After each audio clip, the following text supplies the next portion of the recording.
bin ja kein Fan davon, muss ich ja ehrlich sagen. Ne? Muss ja alles ab, nützt ja nichts. Aber du kannst ja, währenddessen du das dann machst, kannst ja ein bisschen schnacken, das ist ja kein Problem.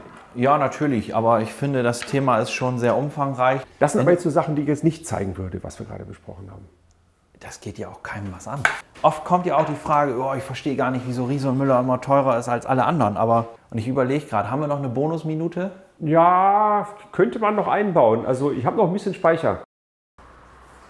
Jetzt regnet das schon wieder. Kann man aus einem Charger 3 eigentlich auch einen Charger 4 machen? Und dann denke ich immer so, boah, geile Frage. Aber das kann ich schon mal von jetzt sagen. Darum geht es in diesem Video ganz bestimmt nicht. Aber es geht definitiv um eine spannende Erweiterung beim Charger 3.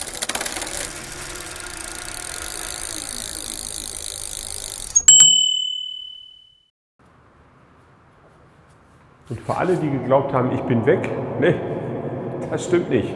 Und hier ein weiteres Video mit Nils Hogendorn. Moin erstmal. So, ich muss mir erstmal hier wieder mein Ja, mach das mal. Sagt man das? Obligatorisches Wasser eingießen. Es gibt ja Kanäle, da trinken die Leute Bier zusammen. Wir trinken heute einfach mal Wasser zusammen, weil wir sind ja Fahrradfahrer. Und irgendwann trinken wir auch mal den Schnaps. Ja, aber das kommt dann. Auf die Folge freue ich mich schon. Ja, ich weiß es noch nicht. Ich weiß es noch nicht. Dieter trinkt Schnaps und ich gucke zu oder so. Ja, so in etwa hast du gedacht. Ja, genau.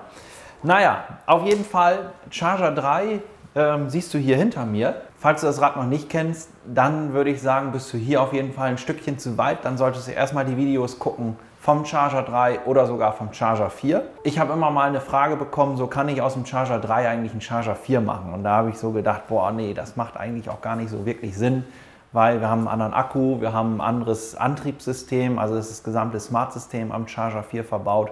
Hier ist das noch klassische System verbaut. Ja, noch so ein paar Kleinigkeiten und ich sage dazu so einfach Kleinigkeiten, aber in Wirklichkeit haben diese Kleinigkeiten teilweise eine große Wirkung und ich weiß, dass der ein oder andere Charger 3-Fahrer sich diese Erweiterung gewünscht hat und das Schöne ist, du kannst diese Erweiterung nachrüsten. Und welche ist es? Es ist der Gepäckträger vom Charger 4. In diesem Video probiere ich tatsächlich mal aus, ob der hier ans Charger 3 passt. Und wenn das passt, dann kannst du das nachmachen und dann kannst du diesen Gepäckträger im Webshop bestellen, weil unter shop.hogendorn.de, da findest du den Shop. Und wenn du sagst, ich brauche aber erstmal ein Rad und ein ordentliches Rad, auf dem ich richtig gut fahren kann, auf dem ich richtig Fahrspaß genießen kann, dann kann ich an dieser Stelle sagen, dann komm doch zu uns ins Fahrradgeschäft nach Jaderberg am Esch 2 26349 und bevor du herkommst, buch bitte einen Termin zur Fahrradberatung unter www.hogendorn.de. Findest du die Terminseite, suchst dir ein Wunschdatum, Wunschuhrzeit aus, kommst her und dann geht das los. Also da erwartet dich was, mit dem du garantiert nicht gerechnet hast, aber ich will jetzt auch gar nicht so viel erzählen, weil es geht eigentlich um den Gepäckträger. Vorbereitende Maßnahmen sind zum Beispiel auch erstmal das Bäckerschloss zu demontieren, damit ich, also das wollen wir ja nachher auch wieder am Gepäckträger dran bauen, weil es ist hier am Gepäckträger montiert. Aber in dem Zug habe ich mir auch halt einfach gedacht, ich zeige mal kurz, wie das mit dem Bäckerschloss und dieser Anschlusskette funktioniert. So sieht das aus. Da bist du jetzt gerade nicht drin zu sehen. Das finde ich aber doof, wenn man mich nicht sieht. Nein, alles gut, lass das. Mal gucken. Nein, lass das so. Lass das so. Ja. Nee, dann mache ich das anders. Nein, das war ein Scherz. Ja, Mann. komm. Das war ein Scherz. Guck mal, ich habe doch jetzt so ein schönes neues Stativ hier. Da kann ich doch, was der Knaller ist, das kriegst du ja gar nicht mit gerade. Und du hast nicht so dieses, das geht direkt ganz, jetzt bist du drauf wieder. Ja. Jetzt bin ich wieder drauf. Und ich will das einmal vorführen, weil wir das so oft schon versäumt haben. Also, das Bäckerschloss abgeschlossen, so kann damit auf jeden Fall keiner weg. Und das ist diese berühmte Schlosskette. Schöne Schlaufe machen, an einem festen Gegenstand und dann, zack, rein ins Abus Bäckerschloss und zack, ist alles abgeschlossen. Also doppelt gesichert, ne? Einmal das Doppelt Bäckerschloss. gesichert. Also ich bin jetzt hier fest am Rad, komme hier nicht weg. Na? So funktioniert das Bäckerschloss. Dann haben wir das jetzt auch erledigt. Ja, und aufschließend ist genauso auch mit dem Schlüssel einfach drehen, zack, kann ich abziehen. Das Allerschönste, wirklich, ich finde ja diese Tasche, ich meine diese Kette super, aber wo willst du die eigentlich am Fahrrad lassen? Kannst du dir jetzt zwar hier auf den Gepäckträger legen, aber da bleibt es auch nicht liegen. Wie sollte es anders sein? Das ist die Tasche für diese Schlosskette. Ich mache das da mal rein. echt schön. Da ist die ganze Kette drin. Die kannst du hier einfach unterm Sattel montieren. Also wirklich ganz einfach mit Klettverschluss unterm Sattel und alles ist fertig. Auch die findest du im Shop. shop.hogendorn.de.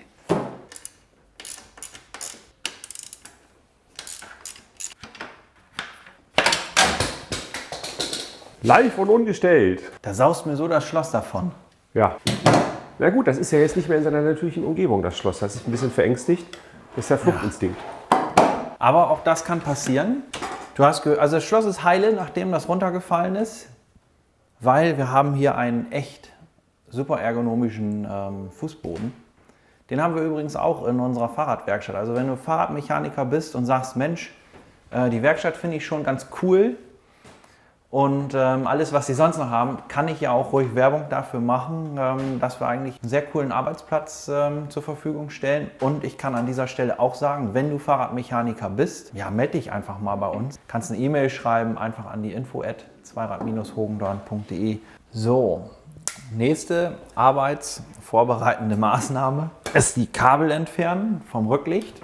Ich habe vorhin so überlegt, nehme ich jetzt eigentlich ein Kabel, was ich hier durch den Gepäckträger ziehe, damit ich hier hinterher auch wieder das Kabel gut verlegen kann. Aber macht ja gar keinen Sinn, ich nehme mir einen komplett neuen Gepäckträger. Warum soll ich mir dann hier so eine Hilfsdingsbums reinlegen? Ich habe auch festgestellt, solche Kabel, die kriegt man auch gut durch so einen Kabelkanal durchgeschoben. Also so viel experimentieren brauchen wir in dem Fall nicht. Dann demontiere ich das Rücklicht. Muss ja alles ab, nützt ja nichts. Das ist übrigens das 2C aus dem Hause Busch und Müller aus Meinerzhagen. Genau, Meinerzhagen am Rhein. Ja.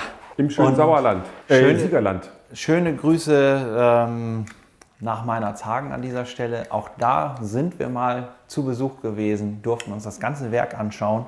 Ja, und wie sollte es anders sein? Auf diesem Kanal findest du ein Video, wo wir wirklich in der Produktion von Busch und Müller sind. Es sind 2 Videos. Stimmt, es sind sogar 2 Videos, also 2 Teile, super interessant. Und man muss sagen, die haben uns wirklich alles gezeigt. Ne? Das kann man so sagen. Das war super. Also wir freuen uns immer noch riesig. Wir schwelgen immer noch in Erinnerungen, wenn wir an dieses Video denken. Wir kommen da auch gerne nochmal wieder hin. Und falls jetzt irgendjemand von den Fahrradherstellern, Komponentenhersteller oder was auch immer, falls du dieses Video siehst und sagst, Mensch, die sollen auch mal zu uns kommen, ja, dann darfst du dich da auch gerne melden. Bodyscanning. Ja, sag mal, was ist denn mit dem Bodyscanning hier? Darum geht es in diesem Video tatsächlich nicht. Nee. Das ist nämlich ein ganz spezielles Thema. Aber du kannst ja währenddessen, du das da machst, kannst ja ein bisschen schnacken, das ist ja kein Problem.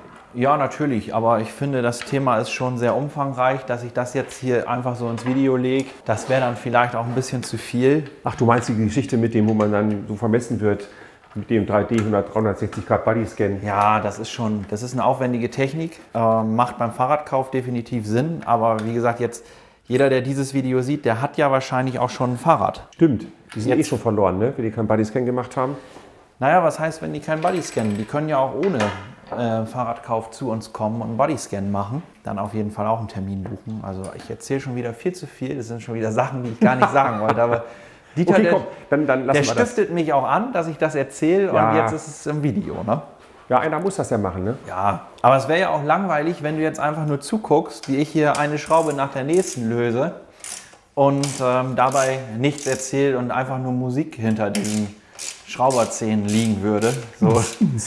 Genau. Ja. Ne? Solche Videos gibt es ja auch zu 1000-fach auf YouTube. Oh. So, wo sind wir denn jetzt? Also, man muss aber ganz kurz dazu sagen, es war jetzt wirklich nicht wahnsinnig schwer. Du hast ja nur, ne, hier Schraube gelöst, auf der anderen Seite, also 4 Schrauben, wenn ich aufgepasst habe. Und jetzt machst du das Neue ganz einfach wieder dran. Genau, jetzt mache ich das Neue wieder dran. Was ist eigentlich so das Highlight? Ich weiß nicht, ob das ganz zu Anfang wirklich rübergekommen ist. Falls du jetzt sagst, wieso soll man das überhaupt machen? Ich habe da doch einen Gepäckträger dran und der sieht doch eigentlich genauso aus. Ah, aber nur fast. So in erster Linie ja. Und ich finde ja, diese Kleinigkeit haben sich viele schon am Charger 3 gewünscht. Am Charger 4 wurde sie dann endlich umgesetzt. Die macht so ein Rad dann einfach auch noch wertvoller, ne? Weil du halt wirklich deine Taschen noch besser ans Rad montieren kannst. Das sind aber jetzt so Sachen, die ich jetzt nicht zeigen würde, was wir gerade besprochen haben. Das geht ja auch keinem was an. Aber es ist auch alles easy. Vielleicht legen wir mal... Naja, es ist ja wirklich jetzt kein Hexenwerk, was du da machst, muss ich ja sagen. Also ist eigentlich einfach nachzumachen. Ne? Ja, natürlich. Aber wichtig ist ja immer, dass man es macht. Ja. Viele Dinge sind einfach und viele Dinge werden ja einfach nicht gemacht, weil sie einfach sind. Aber wenn man es dann gemacht hat und dann damit unterwegs ist, sagt man oft, Mensch, das war die beste Entscheidung, dass ich mir jetzt den anderen Gepäckträger dran gebaut habe. So, der Gepäckträger sitzt schon mal. Ich habe ja gerade eben aus dem Gepäckträger vom Charger 3 einfach so ganz lieblos das Kabel hier rausgezogen. Das sind aber auch Dinge, die ich dann selber gar nicht weiß manchmal. Bin ich ja auch ganz ehrlich. Ich lerne ja dabei auch. Ich glaube, da ist mir auch keiner böse, dass ich solche Dinge dann nicht weiß. Aber hier zum Beispiel ist das ganz einfach bei diesem Gepäckträger, das Lichtkabel zu verlegen. Weil wenn du das jetzt zu Hause tauscht und du ziehst das Lichtkabel aus dem alten Gepäckträger und du willst es dann wirklich selbst machen, dann hast du hier quasi nur so einen Kabelkanal, da kannst du das Kabel reindrücken, das sitzt fast von selbst und schon hast du das Kabel verlegt. Also da brauchst du keine lange Friemelarbeit oder so Kabel durch den Rahmen verlegen, da haben ja die meisten Angst davor. Da gibt es aber auch ein cooles Werkzeug, das haben wir auch in der Werkstatt. Ich habe vorhin auch so gedacht, Mensch, hättest du das mal mitgenommen, wäre das alles einfacher. Und dann sehe ich gerade, ach nö, da ist ja ein Kabelkanal, da kann ich das Kabel so reindrücken, so wie ich es haben will. Das ist der Kabelkanal, ne? Das ist der Kabelkanal, ja. Also ich komm hier, guck mal, weil das guck so mal, einfach machen wir ist. mal raus, Machen wir noch genau. mal raus. So einfach raus. Und auch zum Wiederholen, also das hat der Gepäckträger in jeder Variante, es hat der serienmäßig, dass du da einfach dann diesen Spalt hast. Jo, das weiß ich doch nicht. Das weißt du nicht. Aber das ist der jetzt hier... speziell der jetzt vom Charger 4, der hat's. Ich kann mir vorstellen, dass Riese und Müller das modellübergreifend auch bei allen Rädern ändert. Weil gibt es ja verschiedene Gründe, warum man das machen muss. Ne? Aber ich würde jetzt sagen so... Ach, guck mal an, wer da ist. Ich würde jetzt sagen, so bei den ganzen Rädern und bei der Masse, die Riese und Müller baut, muss man ja auch ehrlich sagen, die bauen schon ganz schön viele Fahrräder. Dann ist das halt auch einfach so Montagezeit. Ne? Ob ich jetzt einen Kabelkanal, das Kabel da reindrücke oder ob ich jetzt ein Kabel durch ein Gepäckträgerrohr friemel, das ist schon ein Unterschied. Die wollen auch Zeit sparen, da bin ich mir sicher.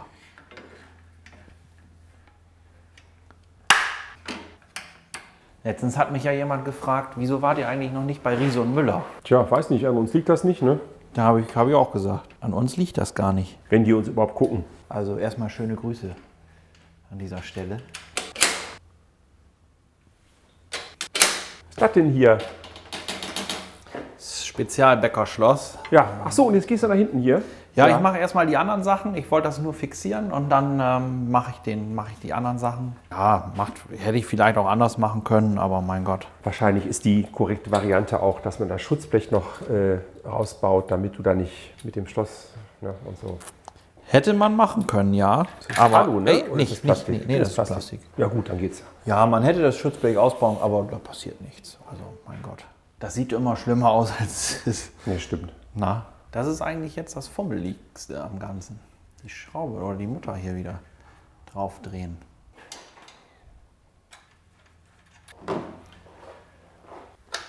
So, was machst du jetzt? Ja, die Kabelstecker hier. Ich bin ja kein Fan davon, muss ich ja ehrlich sagen. Ne? Könnte man auch Kabelschuhe drauf machen. Ja, stimmt, das hast du ja schon mal gesagt. Aber Riese und Müller macht das schon alles echt ordentlich.